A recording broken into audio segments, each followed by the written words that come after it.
අයිබෝවන් සියලුම දෙනාට සුබ දහවලක්. අද සවස් 2 වන විට COVID-19 සම්බන්ධ තිබෙන තත්ත්වය ඊටම කෙටියෙන් මම ප්‍රථමයෙන්ම විස්තර කරන්නම්. දැනට වාර්තාවේ තියෙන රෝගීන් සංඛ්‍යාව 23484යි. ඒ වගේම දැනට රෝහල් ප්‍රතිකාර මධ්‍යස්ථාන 61ක 5808ක් ප්‍රතිකාර ලබනවා. ඒ වගේම දැඩි සත්කාර ඒකකවල 12 දෙනෙක් ප්‍රතිකාර ලබනවා. ඒ වගේම පෞද්ගලික පැය 24 තුලදී රෝගීන් 558 දෙනෙක් රෝහල් වලින් සම්පූර්ණයෙන් සුව වෙලා නික්ම ගියා. ඒ වගේම 7 දෙනෙක් මිය ගිහිල්ලා තියෙනවා. මේ වන විට නිරෝධායන මධ්‍යස්ථාන 48ක 4786 දිනක් රැඳී සිටිනවා. ඒත් එක්කම ඊයේ වන විට PCR පරීක්ෂණ 12031ක් සිදු කරා. ඊට අමතරව රැපිඩ් ඇන්ටිජන් පරීක්ෂණයත් මේ සමගම ඊට අමතර වශයෙන් සිදු වෙනවා. මේ අපි මේ දෙසැම්බර් මාසයේ අපි හෙට ඉඳලා පටන් ගන්නවා. ඒකම අපි දන්නවා මේ දෙසැම්බර් මාසය කියන්නේ විශේෂයෙන්ම නත්තල් උත්සවය ඒ වගේම අනිකුත් උත්සව තිබෙන කාලයක්. එබැවින් අපි සෞඛ්‍ය අමාත්‍යාංශයේ වගේම සෞඛ්‍ය ප්‍රවර්ධනාංශයේ කාර්යාංශය අපි මහජනතාවගෙන් ඉල්ලන්න කැමතියි වෙනදා වගේ මේ උත්සව කාලයේදී එකක් තමයි උත්සව සංවිධානය කිරීමෙන් හැකියතාක් දුරට වැළකීම වැදගත්.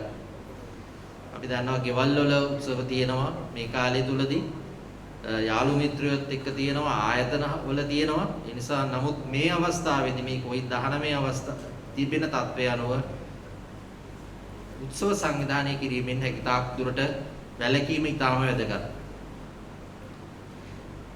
අනිකුත් කාරණේ තමයි අපි මේ කාලය තුලදී නිතරම අපි සාප්පු සවාරි යනවා බඩු මුට්ටු ගන්න හැමතැනම යනවා. ඒ දේවලුත් ඊටාම සීමා සහිත විදියට අත්‍යවශ්‍ය දේවල් වලට පමණක් සීමා කළා. ගෙදරින් අත්‍යවශ්‍යම එක පුද්ගලයෙක් දෙන්නෙක් ගිහිල්ලා මේ කටයුතු කරනවා නම් මේ තියෙන තත්ත්වයේ යටතේ අපිට රෝගය පැතිරියම වළක්වා ගැනීම සඳහා මේ දේවලුත් අපිට ඉවහල් වෙනවා. අපි දන්නවා ගොඩක් තැන්වල සංචරණ සීමා දැනට නැහැ.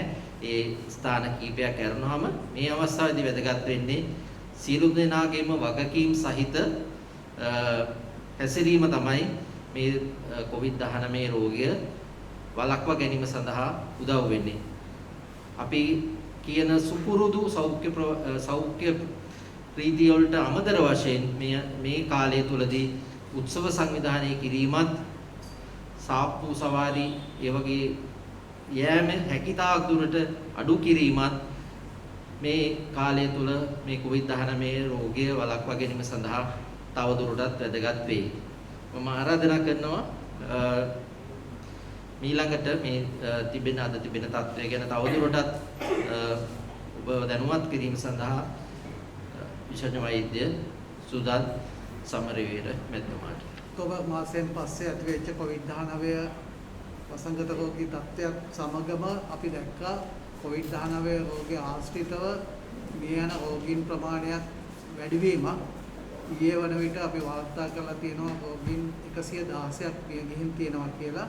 COVID-19 රෝගය නිසා ඍජුවම වගේම එහා ආශ්‍රිත වක්‍රව දායක වීම මගින් ඊයේ දවස තුලදී රෝගීන් වාර්තා වුණා 7 දෙනෙක්. එතනින් ඒ 7 දෙනා අයිති වෙන්නේ කොළඹ මහනගර සභා සීමාවල් තුලින් 3 දෙනෙක් මිය ගියා. ඒ වගේම කොළඹ දිස්ත්‍රික්කයේ වෙනත් ප්‍රදේශ වලින් දොතටුවෙන් සහ මොගටුවෙන් තවත් 2 දෙනෙක් මිය ගියා. ඒ වගේම හලාවතින් සහ අපගස්සෙන් තවත් 2 දෙනෙක්ගේ මරණ වාර්තා වුණා. මේ මරණ 7ක් ඊයේ වාර්තා වුණාට එය දවස් 3ක් ඇතුළතදී සිදුවෙච්ච මරණ. එතනින් නොවැම්බර් 27 වෙනිදා සිදුවෙච්ච මරණ 3කුත් නොවැම්බර් 28 වෙනිදා සිදුවෙච්ච එක් මරණයකුත් නොවැම්බර් 29 වෙනිදා සිදුවෙච්ච මරණ තුනකුත් ඇතුළත් වෙනවා. ඒ වගේම මෙතන එක මරණයක් අවුරුදු 90ක් වයස ඇති කාන්තාවකගේ COVID-19 නියුමෝනියාව නිසා මිය ගිය තැනැත්තිය ඇයට ඊට පෙර නිදංගත රෝග කිසිවක් වාර්තා වෙලා තිබුණ නැහැ. නමුත් අනිත් 8 දෙනාම හෘදයාබාධ, අක්මා රෝග, නිදංගත පෙනහළු රෝග වගේ කල්පවතින නිදංගත රෝග වලින් පෙළෙච්ච අය මේ තත්ත්වයෙන් පැහැදිලි වෙනවා. COVID-19 රෝගය ආසාදනය වීමත් සමගම වැඩිහිටි වයසේ පසුවන්නන් සහ නිදංගත රෝග තියෙන අය මිය යනවා කියලා. ඒ නිසා නිදංගත රෝග තියෙන පිරිස් තමුන්ගේ රෝගය මනාව පාලනය කර ගැනීම සඳහා ඖෂධ ලබා ගැනීම, ඒවා මනාව තමුන්ගේ රෝග තත්ත්වය පාලනය කර ගැනීම අවශ්‍ය වෙනවා. ඒ වගේම තමයි වැඩිහිටියන් සහ නිදංගත රෝග තිබෙන අය තමුන්ගේ නිවසෙන් බාහිරට ගිහිල්ලා ගමන් බිමන් යාම, සමාජයට පැමිණීමෙන් හැකියතාක් වැළකීම ඉතාමත්ම වැදගත් වෙනවා. මේ සඳහා උදව්වක් විදියට රජයේ රෝහල් වලින් ඔවුන්ගේ ඖෂධ දැන් නිවසටම ලබා දීමක් සිදු වෙනවා. ඒ වගේම තමයි යම්කිසි විදියකින් සංචරණය සීමා කිරීම නිසා, ප්‍රදේශ උදකලා කිරීම නිසා යම්කිසි පුද්ගලයෙකුට තමුන්ගේ අවශ්‍ය ඖෂධ ලබා ගැනීමේ අපහසුතාවයක් තියෙනවා නම් එය ප්‍රදේශයේ ඉන්න මහජන සෞඛ්‍ය පරීක්ෂක, සෞඛ්‍ය වෛද්‍ය නිලධාරී, එහෙම නැත්නම් පෞල් සෞඛ්‍ය සේවා නිලධාරිනිය වගේ සෞඛ්‍ය කාර්ය මණ්ඩලයේ තැනැත්තියකට, එහෙමත් නැත්නම් ග්‍රාම සේවා නිලධාරියට, එහෙමත් නැත්නම් සමුද්‍රය සංවර්ධන නිලධාරී, ආර්ථික සංවර්ධන නිලධාරී වගේ ප්‍රජා සංවර්ධන නිලධාරීවරයෙකුට, එහෙමත් නැත්නම් ප්‍රදේශයේ පොලිසියට දැනුම් දීම මගින් ඒ ඖෂධ ළඟම තියෙන රෝහලෙන් ලබා ගැනීම, නැත්නම් තමුන් ලියාපදිංචි වෙච්ච රෝහලෙන් ලබා ගැනීමට අවශ්‍ය පහසුකම් ලැබෙනවා. ඒ නිසා කිසිම පුද්ගලයෙක් මේ අවස්ථාවේදී හුදකලා කරලා තියෙනවා කියලා තමුන්ගේ ප්‍රදේශය තමුන්ට නියමිත ඖෂධ ලබා නොගෙන සිටීමට අවශ්‍ය වන්නේ නැහැ. ඒ වගේම තමයි අපි දන්නවා මේ රෝගීන් වාර්තා වීමේදී මේ අවස්ථාවේදී කොළඹ දිස්ත්‍රික්කය තමයි මෙතන මුල්ම ස්ථානයේ ඉන්නේ. එතනිනුත් කොළඹ මහනගර සභා සීමාව තුළින් තමයි තාමත් අපිට වැඩිම රෝගීන් පිරිසක් වාර්තා වෙන්නේ. ඒ වාර්තා වීමේදී අපි පහුගිය දවස්වල දැක්ක ප්‍රවණතාවයක් තමයි කඩිනම් ප්‍රතිදේහ ජනක පරීක්ෂාව නැත්නම් රැපිඩ් ඇන්ටිජන් ටෙස්ට් මගින් පරීක්ෂා කිරීමේදී ඒ අපි හඳුනා ගන්නා රෝගීන් ප්‍රමාණය ප්‍රමාණිකවල අඩුවීමක් දකිනවා. ඒයින් පැහැදිලි වෙන්නේ මෙතනදී මේ රෝගය තදබල ආසාදිත පුද්ගලයන් ප්‍රමාණය, සමාජයේ ඉන්න ප්‍රමාණය අඩුවීමක්. ඒ වගේම තමයි PCR පරීක්ෂණ කිරීමේදී ඔවුන්ගේ තියෙන වෛරස් ප්‍රමාණය ඒකේ අඩුවීමක් අපි දකිනවා. ඒයින් පැහැදිලි වන්නේ අලුතෙන් රෝගීන් එකතු වීම, සමාජයට එකතු වීමේ යම් කිසි විදිහක පාලනයක් තියෙනවා කියලා. ඉතින් මේ නිසා මේ දක්වා අපි අනුගමනය කරපු රෝග පාලන කටයුතු ටික කොළඹ මහනගර සභා සීමාව තුළ දිගින් දිගටම පවත්වාගෙන යෑමෙන් එතනදී ඉතාමත්ම වැදගත් වෙනවා රෝගීන් ඉන්න ප්‍රදේශ හඳුනා ගැනීම, එතන පරීක්ෂා කිරීම සහ ඒ රෝගීන් ඒ ප්‍රදේශයෙන් ඉවත් කිරීම. ඒ රෝගයෙන් ඉවත් කිරීම, ඒ වගේම ආශ්‍රිතයින්ව නිරෝධායනය කිරීම සහ නිසිකලට ඔවුන්ගේ පරීක්ෂණ සිදු කර රෝගීන් සිටීද හඳුනා ගැනීම. ඒ කටයුතු අපි දිගින් දිගටම සිදු කළොත් කොළඹ නගර සභා සීමාව තුළ දැනට වාර්තා වෙන රෝගීන්ගේ මේ වැඩිවීමේ ප්‍රවණතාවය අපිට පාලනය කර ගන්න පුළුවන් වෙයි කියන අපේ දැඩි විශ්වාසය සෞඛ්‍ය කාර්ය අමාත්‍යාංශයේ අපේ කාර්ය මණ්ඩලයේ තියෙනවා. ඒ වගේම තමයි රෝගීන් අපිට මේ අවස්ථාවේදී හඳුනා ගන්නා රෝගීන්ගේ තාමත් බහුතරයට රෝග ලක්ෂණ නැහැ. ඔවුන්ට තියෙන්නේ බොහෝ වෙලාවට කිසිම රෝග ලක්ෂණ නැහැ. තමුන්ගේ ඇඟට කිසිම වෙනසක් දැනෙන්නේ නැහැ. නමුත් PCR පරීක්ෂණයක් කරපුවම එහෙම නැත්නම් මේ ඇන්ටිජන් ටෙස්ට් එක කරපුවම ඔවුන් රෝගීන් කියලා හඳුනා ගන්නවා. එතකොට මේ අවස්ථාවේදී අපි ඔවුන්ව අතරමැදි ප්‍රතිකාර මධ්‍යස්ථානයකට ඇතුල් කිරීමට කටයුතු කරනවා. එතකොට කෙනෙකුට ගැටලුවක් එන්න පුළුවන්. ඇයි මේ තමුන්ට කිසිම ඇඟට ඉහින් බහින රෝගයක් නැති මාව මේ ටෙස්ට් එකක් කරලා මේ ටෙස්ට් එක පොසිටිව් කියලා ගෙනියන්නේ ඇයි කියලා. ඒ වගේම මෙතන ගෙනිච්චට පස්සේ නැති ලෙඩ අපිට ඇති වෙයි. ඒකෙන් අපිට කරදරයක් වෙයි කියලා යම් කිසි විදිහකින් කෙනෙකුට ගැටලුවක් එන්න පුළුවන්. අපි දන්නවා COVID-19 කියන්නේ වෛරස් රෝගයක්. එය බොහොම වේගයෙන් පැතිරෙන්න පුළුවන්. විදිත මාර්ගයෙන් කෙනෙකුෙන් කෙනෙකුට සමීපත්වයන්ට මේ පැතිරෙන්න පුළුවන්. අපි දැක්කා ජනවාරි මාසයේ ඉඳන් ඔක්තෝබර් වෙනකල් අපිට වාර්තා වෙච්ච රෝගීන්ගේ අනුව නෙවෙයි ඔක්තෝබර් මාසයෙන් පස්සේ වාර්තා වීමේදී යම්කිසි විදිහකින් ශීඝ්‍ර වර්ධනයක් වේගයෙන් පැතිරීමක් දැක්කා. ඉතින් මේ தত্ত্বය යටතේදී යම්කිසි විදිහකින් ආසාදිතෙක් අපේ සමාජයේ ඉන්නවනම් එයාගෙන් තවත් අයට මේ රෝගයේ පැතිරීමේ අවදානම වැඩි. ඒ නිසා තමයි ඕන්න අපි ප්‍රතිකාර මධ්‍යස්ථානයකට අතුරු කිරීමේ මූලික හේතුව වන්නේ. දෙවැනි කාරණය තමයි ඒ වගේ අතරමැදි ප්‍රතිකාර මධ්‍යස්ථානයක සිටීමේදී ඕන්ට යම්කිසි විදිහකින් රෝග තත්ත්වයේ උත්සන්න වීමක් ඇති වෙනවා නම් ඒ ඊටාත්ම කලින්ම අපිට හඳුනා ගන්න පුළුවන් වෙනවා. මේ රෝගයේ සංකූලතා අපිට කලින්ම හඳුනා ගැනීම තුළින් ඒට ප්‍රතිකාර කරලා ඕන්ට සංකූලතා නිසා දැඩි අවධානමකට ලක්වීම සමහර විට මරණයෙන් කෙලවර වීම අපිට වළක්වා ගන්න පුළුවන්. ඒ නිසා රෝග ලක්ෂණ නැතුව හෝ අපිට ඕන්න රෝහලකට හෝ මේ අතරවාදී ප්‍රතිකාර මධ්‍යස්ථානයකට මේ රෝගීන් පිළිබඳව නිතරම නිරීක්ෂණය කරලා ඉන්න පුළුවන් ස්ථානයකට ඇතුළත් කර ගැනීම ඉතාමත්ම වැදගත් වෙනවා. ඒ නිසා තමයි අපි ඕන්න ඒ වගේ ස්ථානයකට ඇතුල් කරන්නේ. ඒ වගේ ස්ථානයකදී තමයි තවත් රෝගයක් බෝ වේ කියන පිළිබඳව ගැටලුවක් නැත්තම් බියක් ඇති කරගත යුතු නැහැ. ඒ ස්ථානයේදී ඔවුන්ට හොඳට විවේකී ලබා දීලා ඔවුන්ගේ මානසික සුවය ඒ වගේම ශාරීරික සුවය පිළිබඳව සහතිකයක් කරලා දවස් 14කට පස්සේ ඔවුන්ට නැවතත් නිවසල වලට එන්න පුළුවන්. අපි දැකලා තියෙනවා ලෝකයේම තියෙන වෛද්‍ය විද්‍යාත්මක සාධක වලින් ඔප්පු වෙලා තියෙනවා යම්කිසි ආසාදිතේ කිසිම රෝග ලක්ෂණයක් නැත්නම් ඔවුන්ට දවස් 10ක් 14ක් වගේ යනකොට ඔවුන්ගේ මේ රෝගය සනීප වෙනවා. ඔවුන්ගෙන් තවත් කෙනෙකුට බෝ වෙන්න තියෙන හැකියාව නැති වෙනවා. ඉතින් ඒ தත්ත්වය යටතේදී අපි මේ කරන ක්‍රමවේදය තුළින් අපිට මේ රෝගය ඉතාමත්ම මනමින් පාලනය කරගන්න පුළුවන් වෙයි කියලා අපි විශ්වාස කරනවා. සමහර ප්‍රදේශවල ආණ්ඩුකාරවරු තමන්ගේ ප්‍රදේශවල පාසල් වහගෙන යනවා. පොදුවේ සෞඛ්‍ය අමාත්‍යාංශයේ විදිහට තීරණය ගන්න නැත්තේයි ඒ අයට ප්‍රාන්ත බලධාරීන් ප්‍රදේශවල බලධාරීන්ට ඉදිරියට තියෙන බලයක් ඒක වහන්න. මේ අවස්ථාවේදී සෞඛ්‍ය අමාත්‍යාංශය විසින් පෞල් සෞඛ්‍ය කාර්යාංශය විසින් අධ්‍යාපන අමාත්‍යාංශය වෙත ඔවුන් සමග සාකච්ඡා කර නිසි මාර්ගෝපදේශන ලබා දීලා තිනවා පාසලක කොහොමද පවත්වාගෙන යා යුත්තේ. ඒ පාසලකදී COVID-19 රෝගය ව්‍යාප්ත වීමට හේතුවක් නොවන ආකාරයට කටයුතු කරන්නේ කොහොමද කියලා. ඉතින් සමහර අවස්ථාවලදී හේතුවක් ඇතුව හෝ හේතුවක් නැතුව පාසල් වසා දැමීම සිදු වෙන බව අපිට නිරීක්ෂණය වෙනවා. මේ විදිහට ගත්තොත් අපිට රෝහලකදී COVID-19 රෝගීන් නිතර හමු වෙන අවස්ථා තියෙනවා. එහෙම හමු වෙන විදියට අපි වහන්න ගියොත් අපේ රෝහලු එහෙම වුණොත් අපිට මේ ආයතන පවත්වාගෙන යෑමේ හැකියාවක් නැහැ. එහෙම අවශ්‍යතාවයකුත් නැහැ.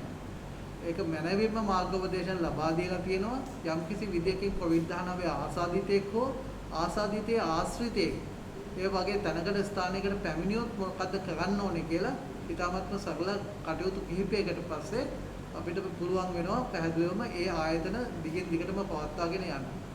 අපි සිහිය තබා ගත යුතු දෙයක් තමයි මේ තියෙන COVID-19 වසංගත රෝග තත්ත්වය අපි පාලනය කළත් අපිට මේ අපේ සමාජය තුළ අපේ ඉලක්කය වන්නේ සෞඛ්‍ය අමාත්‍යාංශයේ ඉලක්කය වන්නේ මේ සමාජය තුළ කිසිම විදිහකින් රෝගයේ සම්ප්‍රේෂණය වීම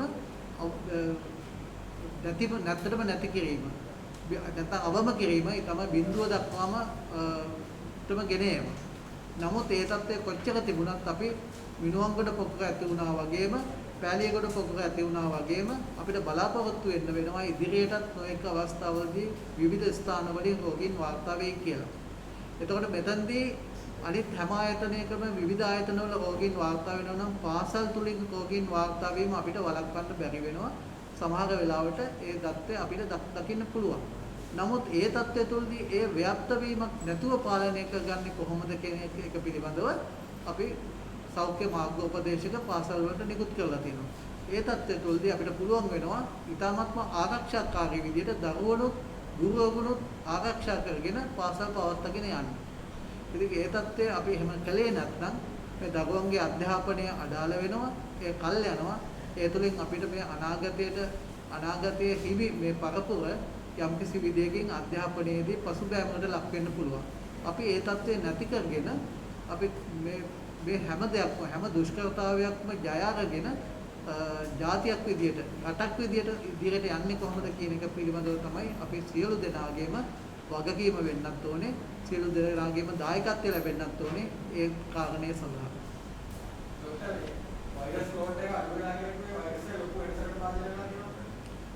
වෛරසයේ වෙනසක් නෙවෙයි වෛරසය ආසාදනය වෙච්ච වහාම ඒ රෝගයේ තියෙන වෛරස් ප්‍රමාණය වැඩි. ඉතින් අපි පහුගිය කාලේ දැක්කා විනෝංගොඩ පොකුරෙත් පැලියගොඩ පොකුරත් අපි හඳුනා ගන්නකොටම අපි මේ පොකුර ඇති වෙන මුල් අවස්ථාවවලදීම තමයි හඳුනාගත්තේ. එතකොට ඒ අවස්ථාවේදී හමු වෙච්ච රෝගීන්ගෙන් අති බහුතරයකගේ වෛරස් ප්‍රමාණය වැඩි. නමුත් දැන් මේ අවස්ථාව වෙනකොට අපිට හමු වෙන රෝගීන්ගෙන් මහනගර සභාව සීමාව තුළ වැඩි ඊටමත් සුළු රෝගීන් පිරිසක් විතරයි ඒ වගේ වෛරස් ප්‍රමාණය වැඩියෙන් ඉන්නේ. ඒ කියන්නේ අපි ඒ අවස්ථාවේදී හඳුනා ගන්නකොට ඔවුන් අලුතෙන් ආසාදනය වෙච්ච ප්‍රමාණය අපි රෝගීන් 100ක් හඳුනාගත්තත් නම් ඒ 100න් මෑතකදී රෝගේ ආසාදනය වෙච්ච ප්‍රමාණය ඊටමත්ම අවමයි. ඒකේ පැහැදිලි වෙන්නේ මේ රෝගය සම්ප්‍රේෂණය වීම යම් කිසි විදිහකින් බාල වීමක් තියෙනවා කියලා අඩු වීමක් ඒක නැත්නම් පාලිත තත්ත්වයකට පත් වෙමින් තියෙනවා කියන එක. සෞඛ්‍ය මාර්ගෝපදේශන බස් ගාස්තු වල යම් සංශෝධනය කළාට දැන් ජනතාව කියනවා අවසානයේදී බස් ගාස්තු වැඩි වෙනවා විතරයි අර විදිහටම පොල් පැටවුවා කියනවා. ඒක මොකක්ද ඔය අදහස? ඒකට බස් වල ගමන් කරන ජනතාව වගේම බස් රථ ධාවනය කරන ඒ බස් රථ හිමියන් සහ බස් රථ රියදුරන් සහ කොන්දස්තරවරුන් සියලු දෙනාම සමාජයක් විදියට වග කියන්න ඕන. අපි බස් ගාස්තුව රජය විසින් වැඩි කරලා තියෙන්නේ යම් කිසි සහනයක් විදියට බස් හිමියන්ට. නමුත් අනෙක් පැත්තෙන් බස් ධාවනය නැත්නම් පොදු ප්‍රවාහනය සෞඛ්‍ය ආරක්ෂිතව සිදු කිරීම අත්‍යවශ්‍ය වෙනවා. ඒ අවස්ථාවේදී ආසන ප්‍රමාණයට පමණක් මගින් ගෙන යාම ඉතාමත්ම අවශ්‍ය වෙනවා. ඇත්ත වශයෙන්ම එයත් එක්තරා විදියකට ගත්තම අපි මීටර එක දුරස්ථභාවය පවත්වාගෙන යන්න කියලා ප්‍රායෝගික නොවන නිසා තමයි බස් රථවල ආසන ප්‍රමාණයට ජනතාව ගෙනියන්න කියලා කියන්නේ. ඒ වගේ ප්‍රමාණයක් මගින් ප්‍රමාණයක් ගෙනියන්න නැතුව ඊට වඩා වැඩි පිරිසක් ගෙනියනවා නම් යම් කිසි විදියක කොවිඩ් ආසාදිතයෙක් හිටියොත් එතනින් ව්‍යාප්ත වීම වැඩි වෙනවා. ඒ නිසා මේ මගී ප්‍රවාහන සේවාවන් පවත්වාගෙන යන අය වගේම මේ සේවාවන් ලබා ගන්න අය ඒ වගේ තත්ත්වයක් ඇති නොවන ආකාරයට මේ ප්‍රවාහන සේවාව පාවිච්චි කිරීමට වග බලා ගන්න ඕනේ. සිද්ධාන්තම මම හිතනවා අපි මේ වෙනකොට විශේෂඥ වෛද්‍යවරු දෙපළ මේ තත්ත්වය පිළිබඳව පැහැදිලි කිරීමක් කරපු නිසා මම වැඩි යමක් කතා කරන්න බලාපොරොත්තු වෙන්නේ නැහැ. නමුත් සමස්තයක් වශයෙන් අද දවසේ ප්‍රකාශ වුණු දේ ගැන අපි අවධානය යොමු කළොත් ප්‍රධාන වශයෙන්ම මේ ඇතිවන්නා වූ පොකුරු ඇති වූ පොකුරු ක්‍රමානුකූලව මුලින්ම ඇති වූ පොකුරු මේ වෙනකොට නිවි ගොස් තිබෙනවා. ඒ වගේම තමයි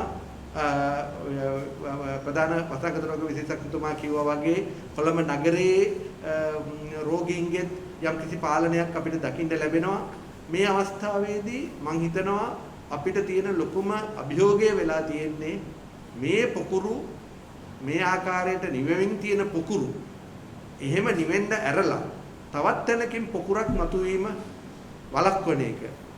අපි කවුරුත් දන්නවා මේ රෝගය අපිට දැනට තියෙන සාක්ෂි අනුව බොහෝ වෙලාවට බෝ වෙන්නේ කෙළබිඳිති සහ පුද්ගලයා අතර ඊටමත් කිට්ටු ඇසුරක් මගින්.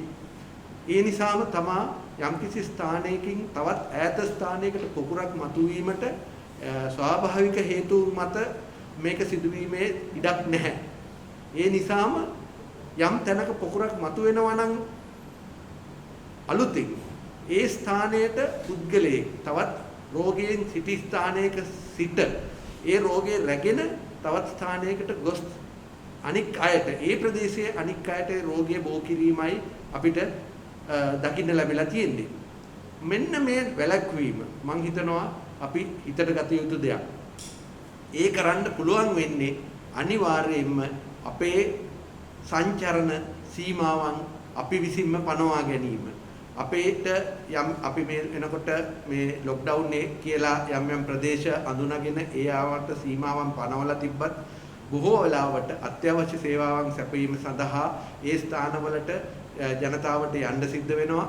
නමුත් ඒ යන අය හරහා මේ රෝගය අනික් ප්‍රදේශවලට පැමිණීමේ අවදානමක් තියෙන බව හැම විටම හිතේ තබා ගත යුතුයි. ඒ නිසාම ඒ ප්‍රදේශවලට යන අය ඒ ප්‍රදේශයෙන් එළියට එනකොට ඒ වගේම ඇතුළට යන විට පිළිපැදිය යුතු ආරක්ෂක විධිවිධාන උපරිමයට පිළිපැදීමත් ඒ වගේම යම් ස්ථානයක ඒ යමන් තමන් ගොස් ඇතුළු වෙන ස්ථාන වෙළඳපොළක් වෙන්න පුළුවන්, සුපර් මාකට් එකක් වෙන්න පුළුවන්, කාර්යාලයක් වෙන්න පුළුවන්. එම ස්ථානවල තමන්ගේ පැමිණීම පිළිබඳව අවශ්‍ය තොරතුරු ලබා දීලා හදිසියේ රෝගීන් මතුවුනොත් ඒ පිළිබඳ තොරතුරු තමන්ලට ලබා ගැනීම සඳහා අවශ්‍ය තොරතුරු දීම වැදගත් වෙනවා. ඒ වගේම ප්‍රාර්ථනා කාර්යාංශයේ මේ අධ්‍යක්ෂකතුමා කිව්වා වගේ මේ උත්සව සමයත් එක්ක හැකි පමණ අපි සෙනග ගැවසෙන ස්ථානවලට යෑමෙන් වැළකීලා ඒ වගේම අනවශ්‍ය ලෙස දුර බැහැර ගමන් යෑමෙන් වැළකීලා ඉසේ ගමනක් යන හැම අවස්ථාවකම ඉසේ නොවන නමුත් මේ කොළඹ නගරයේ හෝ තමන්ගේ ප්‍රදේශවල ජීවත් වෙන හැම අවස්ථාවෙම අපි නිතරම කියන දුරස්ථභාවය ඒ වගේම සෙනග ගැවසෙන ස්ථාන මගහැරීම මුවාවරණය පැළඳීම ශ්වසන පිළිපෙත් අනුගමනය කිරීම සහ අතසේදීම කියන මේ ක්‍රියාමාර්ග අකුරටම ඉදිරි කාලය තුල පිළිපැදියොත් මම හිතනවා අලුතෙන් පොකුරක් ඇති නොවි ඉදිරි වර්ෂයේදී අපිට මේ කොවිඩ් වලින් තොරව මේ අපේ සමාජයේ පවත්වාගෙන යාමට අපිට හැකියාව ලැබෙයි කියලා. ඒ සඳහා සියලු දෙනාගේම සහාය ලබා දෙන ලෙස අපි සියලු දෙනාගෙන්ම ඉල්ලා සිටිනවා.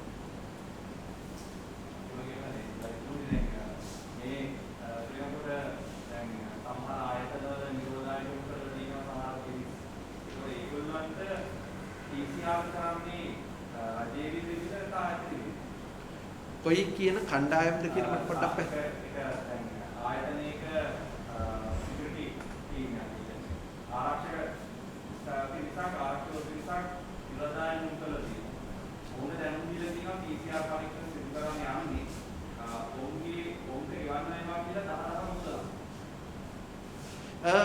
සාමාන්‍යයෙන් මෙතෙක් යම් ආයතනයකින් PCR පරීක්ෂණ පුද්ගලික මට්ටමින් කිරීමට ඉදිරිපත් වුණොත් සාමාන්‍යයෙන් ඒකේ වියදම දරන්නේ එම ආයතනයයි.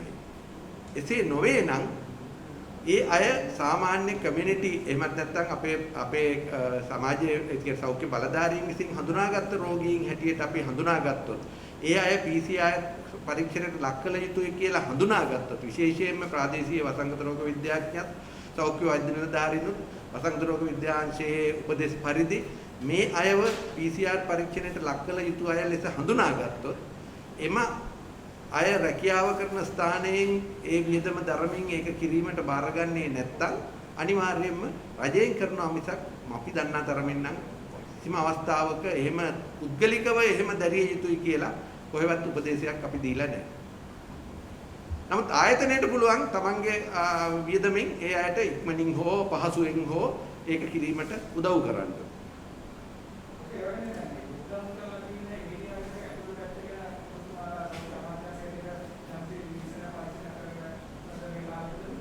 අනිවාර්යයෙන්ම මොකද අපි අපේ සෞඛ්‍ය අමාත්‍යාංශයේ නිලධාරීන් නොකඩවා ඒ පළාත්වලට යනවා. ඒ කියන්නේ කොළඹ නගර සභාවෙන් තමයි මේ සියලු කටයුතු මෙහිදී සිද්ධ වෙන්නේ කොළඹ නාගරික සීමාවේ. එතනින් එහා තියෙන ස්ථානවල ඒ අදාළ දිස්ත්‍රික් සෞඛ්‍ය බලධාරීන් විසින් තමයි මේ කටයුතු කරන්නේ. ඒ ප්‍රදේශ වලට ගිහිල්ලා විමර්ශන සහ අනිකුත් පරීක්ෂණ කටයුතු මහජන සෞඛ්‍ය මැදිහත්වීම කරනවා. ඊට අමතරව අපි බෙහෙත් බෙදා දීම සඳහා සහ අනිකුත් කටයුතු සෞඛ්‍ය පහසුකම් සැපයීම සඳහා අත්‍යවශ්‍ය වෙන සේවාවන් අවශ්‍ය වුණොත් ඒවා ගැන බලා ගැනීම සඳහා සෞඛ්‍ය අමාත්‍යාංශයෙන් අනිවාර්යයෙන්ම යනවා නිලධාරීන්.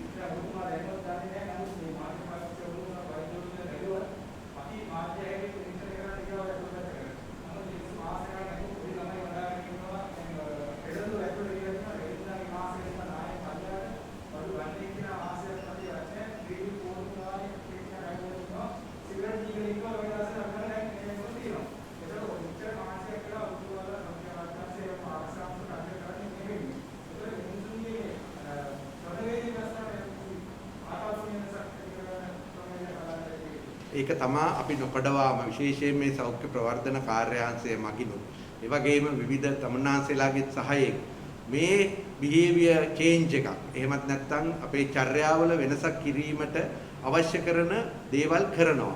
නමුත් අපි පිළිගත යුතු දෙයක් තමයි මේ අපේ චර්යාවන් වෙනස් කිරීම කියන එක ඊටාම සංකීර්ණ ක්‍රියාවලියක්. ඒ නිසාම අපි දන්නවා ඔබතුමාත් පිළිගන්නවා කියලා මම හිතනවා. අද වෙනකොට දැන් මේ ලොක්ඩවුන් ඒරියා අමතක කරත් සෑම තැනකම වාගේ සාමාන්‍යයෙන් ජනතාව ගැවසෙන ප්‍රමාණය අඩු කරලා උපරිම සහයෝගයක් ලැබෙනවා.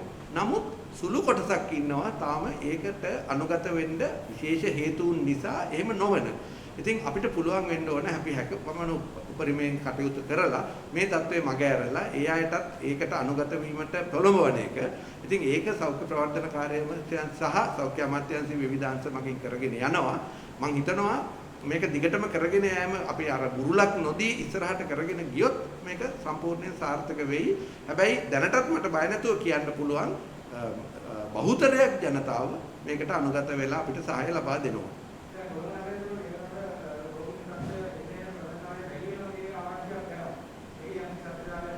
මම හිතනවා අපේ වසංගත රෝග විද්‍යාඥතුමා ඒ ගැන වචනයක් දුන්නා. මං ගාව මේ මොහොතේ ස්ටැටිස්ටික්ස් නැහැ. මම හිතනවා එතුමාගෙන් ආපහු එතුමා කිව්වා ඒ නිසා ඒ විස්තර ටික ඉල්ලගන්න මෙතන අපි දන්න තරමින් වැඩිවීමක් නෙමෙයි තියෙන්නේ. අපිට ඒ ප්‍රදේශවලින් හමු වෙන රෝගීන් ගේ මේ පැතිරීම පිළිබඳ ගැටලුවක් තියෙනවා. නමුත් සමස්තයක් වශයෙන් ගත්තාම මේ රෝගීන් වැඩිවීමක් අපිට බලාපොරොත්තු වෙලා නැහැ. නිරීක්ෂණය කරලා නැහැ.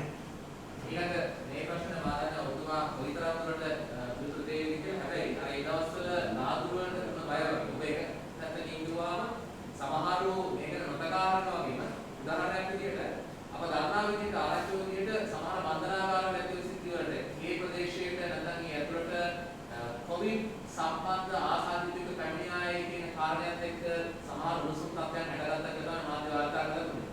දැන් මේ වගේ දෙයක් වෙන්නේ ඔබතුමා හිතන්නේ ඇයි මේ බන්ධනාගාර ආදිත?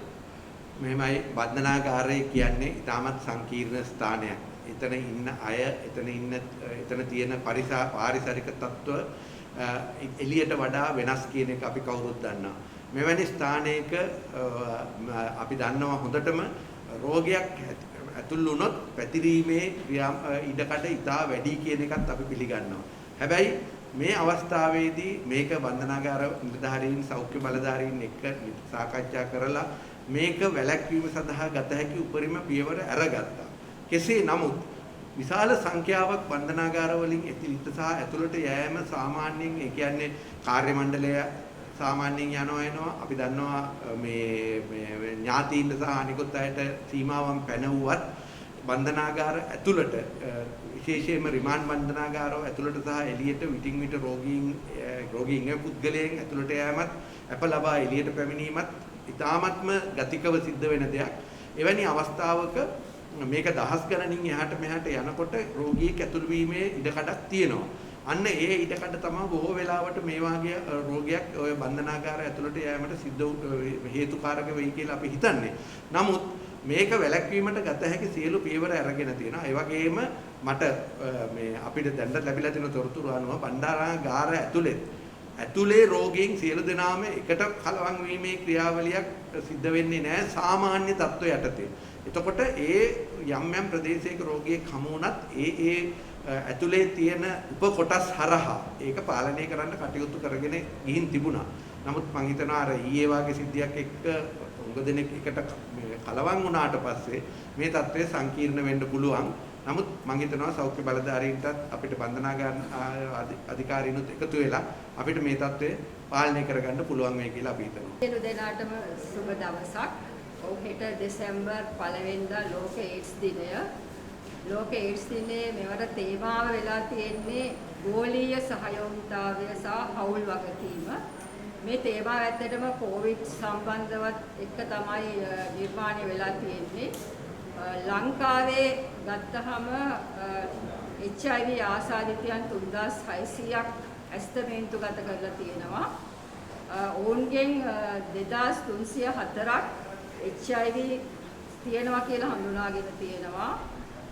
ඒ HIV ආසාදිතයන්ගෙන් 1845ක් අපේ සායන වලින් HIV සඳහා ප්‍රතිකාර ලබා ගන්නවා. මේ එකම විශේෂිත දෙයක් අපිට දැක ගන්න ලැබුණා. මෙම HIV ආසාදිතයන්ගෙන් 54ක 12ක් විතර තරුණ වියේ පසු වෙන අය. මෙම තරුණ වියේ පසු වෙන අයගේ වාර්තා වීම එන්න පසුගිය වසරවලදී ටිකක් වැඩි වෙලා තියෙනවා. ඒක නිසා අපි ලංකාවේ මේ සැරේ ලෝක ඒඩ්ස් දිනේ සමරනකොට අපි තේමා විදියට කරගත්තා තාරුණ්‍ය වගකීම ඉටු කරමු HIV වළක්වමු කියලා. ඉතින් ඇත්තටම මේ කොවිඩ් එක්ක තරුණ අයට ගොඩක් කොවිඩ් බලපාලා තියෙනවා. කියන්නේ පාසල් යන්න බැරි වෙලා තියෙනවා තරුණ අයට, විශ්වවිද්‍යාල වලට යන්න බැරි වෙලා තියෙනවා. තරුණ අයගේ සමහරක් වෙලාවට රැකියා හිමි වෙලා තියෙනවා. ඉතින් මේගොල්ලෝ මානසික ආතතියකින් ඉන්නේ ගොඩක් මේ කොවිඩ් එක්ක. ඒකම මේ ගොඩක්ම ඔයගොල්ලෝ හැමෝම දන්න මේක HIV කියන්නේ කොවිඩ් වගේම වෛරස් එකකින් බෝ වෙන්නේ.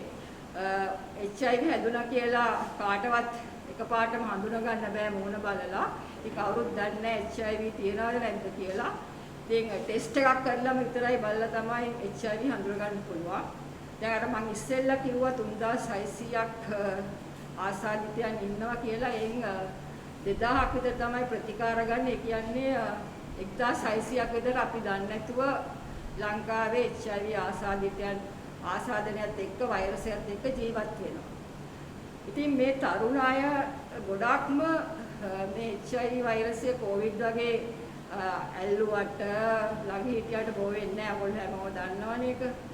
අනාරක්ෂිත ලිංගික හැසිරීමකින් තමයි බෝ වෙන්නේ. ඉතින් තරුණ අයගේ මේ අනාරක්ෂිත ලිංගික හැසිරීම ඇත්තටම වැඩි වෙලා තියෙන මේ කාලෙදී. ඉතින් අපි අවශ්‍යයි ඒගොල්ලන්ට HIV සඳහා මේ ටෙස්ට් එක කරගන්න එන්න කියලා දෙන පණිවිඩය ඉතා වැදගත්.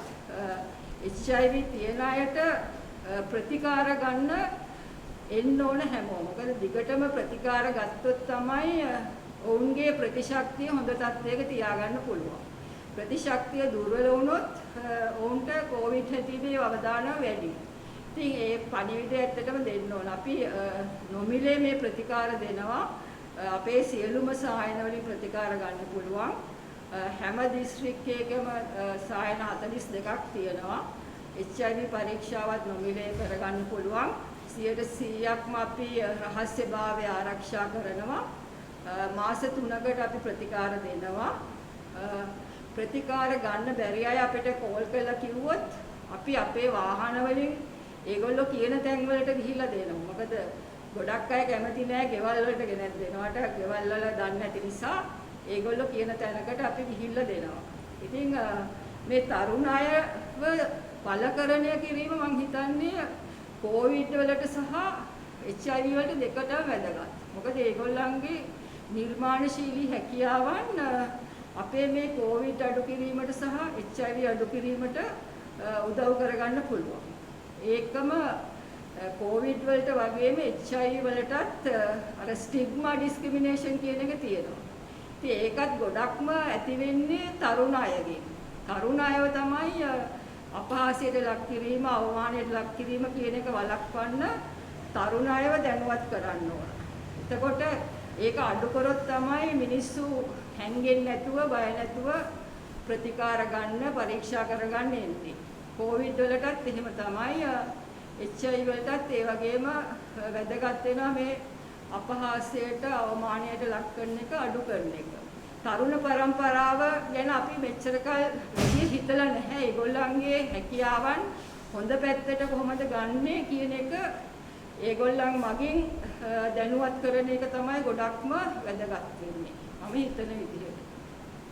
ඔබ කිව්වා මේ කොවිඩ් කාලේ අපි කියන්නේ සාමාන්‍ය මීටරේ දුරක් පවත්වා ගන්න කියලා. ඔබ ඊට වඩා ටිකක් පරස්පර විරෝධී අදහසක් වගේ කරුණා කියනවා. ඒ කියන්නේ මේ කාලේ තරුණ පිරිස, යුවක පිරිස සමහරට අනාරක්ෂිත ලිංගික චර්යාවන්ට යොමු වීමට වැඩි අවස්ථාවක් තියෙනවා. ඔබගේ අදහස් වෙන්නේ, ඔබ කියන අදහස් වෙන්නේ මේ දවස්වල අනාරක්ෂිත ලිංගික චර්යාවන්ට දුර දෙන උදාහරණයක් විදිහට නීතිගත නොවුනත් ගණිකා වෘත්තිය වගේ දේවල් ප්‍රකාශය කරනවා කියලා ඔබ කියන්නේ. ඔව් දැන් ගණිකා වෘත්තිය කොළඹ කරපු අය ගොඩක් ඇත්තටම ගම් පළාත් වලින් ආපු අය. දැන් මේ කොවිඩ් සම්බන්ධයෙන් ඒගොල්ලන් කොළඹින් පිට ගිහිල්ලා වෙන වෙන තමන්ගේ ගම්වල වෙන ඒගොල්ලන්ගේ ක්ලයන්ට්ස්ලා හොයාගෙන ගණිකා වෘත්තිය යෙදෙනවා. දැන් අපි කොළඹ ඉන්න අයව නම් ටෙස්ට් කරලා ඒගොල්ලන්ට ප්‍රතිකාර කරලා තියෙනවා. දැන් අපි දන්නේ මේගොල්ලෝ ගොඩක් දුර පළාත්වල ඉඳලා ආපු අය ඒගොල්ලන්ගේ ගම්වල අලුත් සමාජිකයන් එක්ක ගණිකා වෘත්තිය යෙදෙනවා කියලා තමයි අපිට දැනගන්න ලැබිලා තියෙන්නේ. දැන් තරුණ පරම්පරාව පසුගිය වසර කීපය තුළ ඒඩ්ස් වෛරසය ආසාදිත ප්‍රමාණය වැඩි වීමක් වෙලා තියෙනවා. ඔව් වාර්තා වීම වැඩිලා තියෙනවා. සාමාන්‍යයෙන් HIV ආසාදනය ගොඩක් අඩු රටක් විදිහට තමයි ලංකාව ගන්නේ 0.02ක් විදිහට. දකුණු ආසියාවේ අඩු රටක්. නමුත් වාර්තා වීම තරුණ අයගේ කියන්නේ 15යි 24යි වයස අයගේ වාර්තා වීම වැඩි වෙලා තියෙනවා. ඒකෙන් කියන්න බෑ HIV වැඩි වුණා කියලා සමහරකට ඒගොල්ලෝ අපේ සේවාවන් දැනගෙන පරීක්ෂා කරන්න ඇවිල්ලා වැඩි වුණා කියලා වෙන්නත් පුළුවන්. ඒකට දැන් මේ අනාරක්ෂිත ලිංගික චර්යාවන් වල නිරත වෙන එක දැන් ඒඩ්ස් වෛරසය සම්බන්ධයෙන් ඒඩ්ස් ප්‍රතිකාර ගන්න අයගෙන් HIV ඒඩ්ස් කියන්නේ ඇත්තට HIV වෛරසය සම්බන්ධ ප්‍රතිකාර ගන්න අයගෙන් වැඩි වුණා කියලාද කියන්නේ? HIV සඳහා ප්‍රතිකාර ගන්න අයගේ වෛරස් ප්‍රමාණය ගොඩාක් ඇගේ අඩු වෙනවා. ඇත්තටම ඒගොල්ලන්ගෙන් බෝ වෙන එක ගොඩාක් අඩුයි. HIV ප්‍රතිකාර දිගටම ගන්නවා නම් ඒගොල්ලන්ගේ වෛරස් ලෝඩ් එක අඩු වෙලා ඒගොල්ලෝ සාමාන්‍ය ජීවිතයක් ගත කරනවා. නමුත් මේ HIV වෛරසය තියෙනවා කියලා දන්නේ නැතුව 1600ක් විතර ඉන්නවනේ ලංකාවේ. ඉතින් ඒගොල්ලෝ කාත් එක්ක හරි අනාරක්ෂිත ලිංගික හැසිරීමක් ඇති වුණොත් එයාගෙන් HIV වෛරසය යන්න පුළුවන්. ගිහිල්ලා ඒගොල්ලෝ ටෙස්ට් කරොත් විතරයි අපි දැනගන්නේ මෙයාට HIV ආසාදනය තියෙනවා කියලා. ටෙස්ට් කරන්න આવොත් විතරයි. නැත්තම් ඕගොල්ලෝ අපි වගේ සාමාන්‍යයෙන් ඉන්න පුළුවන් මුකුත් ඇඟට අපහසුයක් දැනෙන්නේ නැහැ. මේවරේ ඉතිරි පාත ගන්න තියෙනවා. ඇත්තට අපි ගොඩක්ම පාසල් ළමුන් දැනුවත් කරන්නත් අවශ්‍යයි. දැන් ලිංගික අධ්‍යාපනය ළමුන්ට දෙන එක අපි දැන් ඉලෙක්ට්‍රොනික බේස් ස්කූල් පාසල් පද්ධතියට එහෙම කරිකියුලම් එකක් ලෑස්ති කරලා තියෙනවා. විශ්වවිද්‍යාල ළමයින්ව දැනුවත් කිරීමේ e-learning package එකක් හදලා තියෙනවා. දැනුවත් කිරීමේ වැඩසටහන ඉතින් කරනවා. නමුත් තරුණ පරම්පරාව බලකරණය කිරීම වැදගත් කියන එක තමයි අපිට ගොඩක්ම දැනিলা තියෙන්නේ මේ කොවිඩ් සහ ඒඩ්ස් දෙකම මර්ධනය කරගන්න. ඔබ එහෙම කිව්වාට අපි චෝදනා කරනවා නෙවෙයි සමහර පාර්ශ්ව සෞඛ්‍ය පාලන කාර්යාංශය හදලා දුන්න හතේ පොතේ දැඩි විරෝධතාවයක් දැක්වුවා. මොකක්ද මේ චර්යාව ඔබ කොහොමද විශ්ලේෂණය කරන්නේ? ඔව් දැන් අපේ තියෙන නොයෙකුත් සමාජ තලවල තියෙන හිතන අයගේ තියෙන දේවල් අනුව ඒක එක එක්කෙනා එක එක විදිහට හිතන්නේ. නමුත් ලිංගික අධ්‍යාපනය කියන එක ගැන හරි දැනුමක් තියෙන කෙනෙක් කවදාවත් ඒ විදිහට හිතන්නේ නැහැ. නමුත් හතේ පොතේත් එකම එක කොටසකට තමයි විරුද්ධතාවයක් දැක්ුවේ අපේ ගොඩක් පාර්ශව අර ස්වයං වින්දනය කියන කොටසට. ඉතින් මම හිතන්නේ ඒ කොටස අපිට තිබුණා හැමෝම කැමති විදිහකට ඒක දාන්න. ඒ ස්වයං වින්දනය කියන කොටස නිසා මුළු පොතම ප්‍රතික්ෂේප වෙච්ච එක හරිම අපරාධයක්. ඒක අපිට ලියන්න තිබුණා හැමෝම කැමති විදිහකට. එකක් තියෙනවා. HIV වෛරසය තියෙන අය කොරෝනා ආසාදිත කීනේ හඳුනාගෙන තියෙනවද? එහෙම හඳුනාගෙන නැහැ. HIV වෛරසස් නැහැ.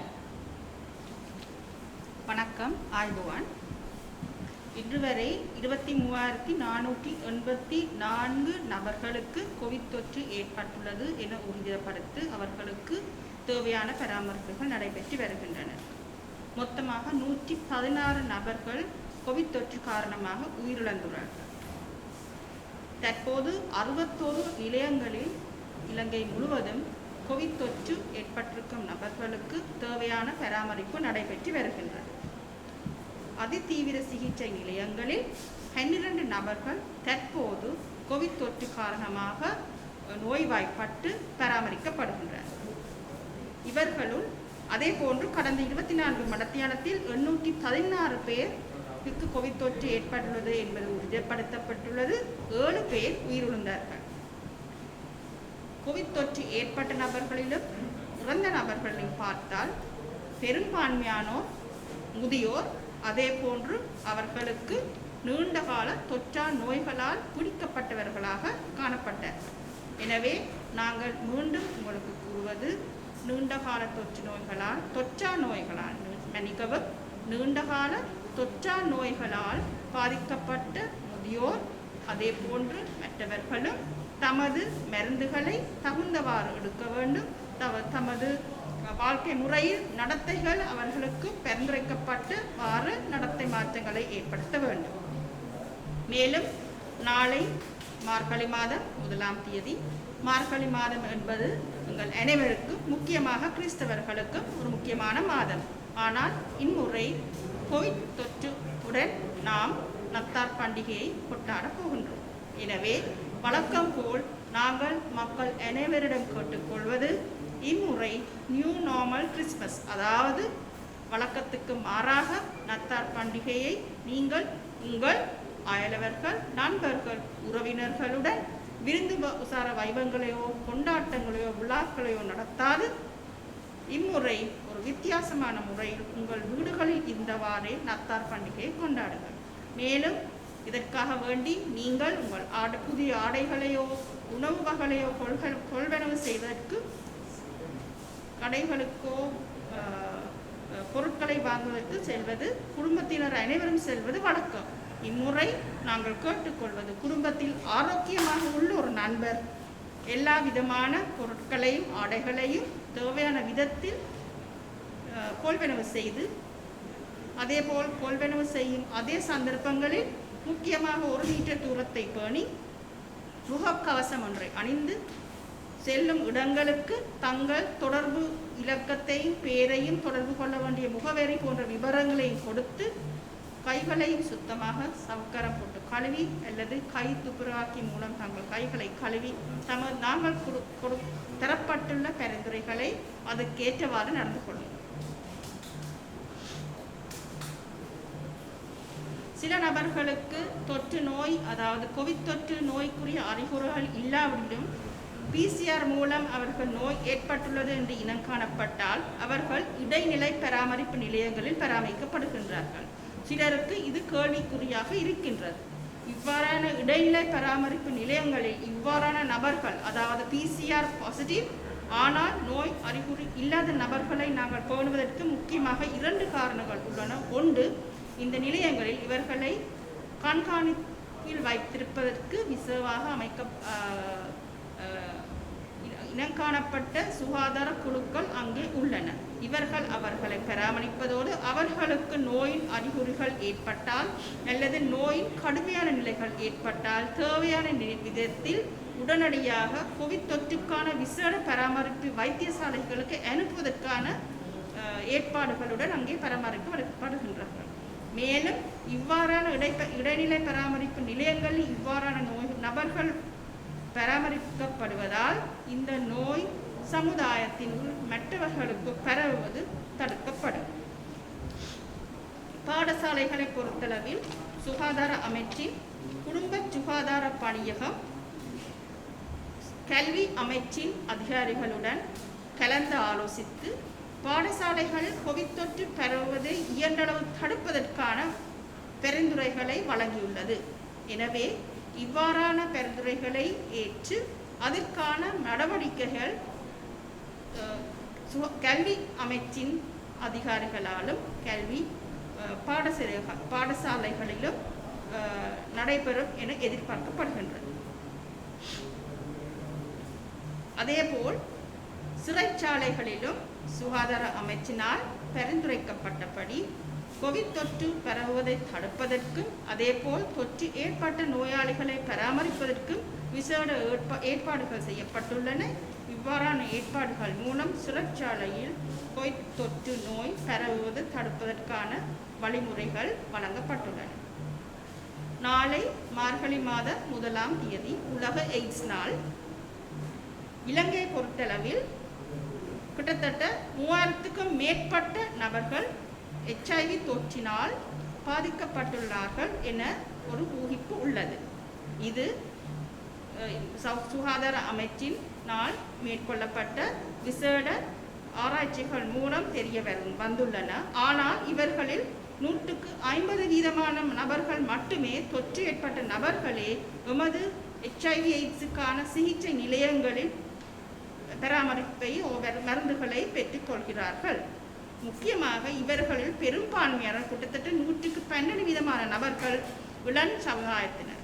எனவே இம்முறை நாம் இலங்கையில் மக்களுக்கு கூற விரும்புவது இளம் சமுதாயத்தினருக்கு HIV AIDS தொற்றிலிருந்து தம்மை பாதுகாத்துக் கொள்வது எப்படி என்பது பற்றிய அறிவுரை வழங்குவது மிகவும் முக்கியம். நாங்கள் HIV AIDS தொற்று ஏற்பட்டிருக்கக்கூடிய சந்தர்ப்பத்துக்கு ஒருவர் முகம் கொடுத்து இருந்தால் நாங்கள் எல்லாருக்கும் கூற விரும்புவது, அவர்களுக்கு கூற விரும்புவது, உங்களுக்கு HIV தொற்று ஏற்பட்டிருப்பதா என்பதை பரிசோதித்து பார்க்க எங்கள் நாடு முழுவதும் உள்ள 42 சிகிச்சை நிலையங்களுக்கு வாருங்கள். பரீட்சை இலவசமாக செய்யப்படும். அதே போன்று உங்களுக்கு தொற்று ஏற்பட்டிருக்கின்ற இனம் காணப்பட்டால் அதற்கான மருந்துகளும் பராமரிப்பு வசதிகளும் இலவசமாக உங்களுக்கு தரப்படும். அதேபோல் உங்களை பற்றிய விவரங்கள் ஒருவருடனுமே பகிர்ந்து கொள்ளப்பட மாட்டாது. எனவே மீண்டும் நாங்கள் கூறக்கொள்வது, பெற்றோர், முதியோர் எல்லோரும் உங்கள் இளம் சமுதாயத்தினரை பாதுகாத்துக் கொள்ளுங்கள். அவர்களை HIV நோய் தொற்றிலிருந்து தகுந்த பரிந்துரைகளை வழங்கி அவர்களை தங்களில் பாதுகாத்துக் கொள்வதற்கான வழிமுறைகளை கொடுங்கள். நன்றி.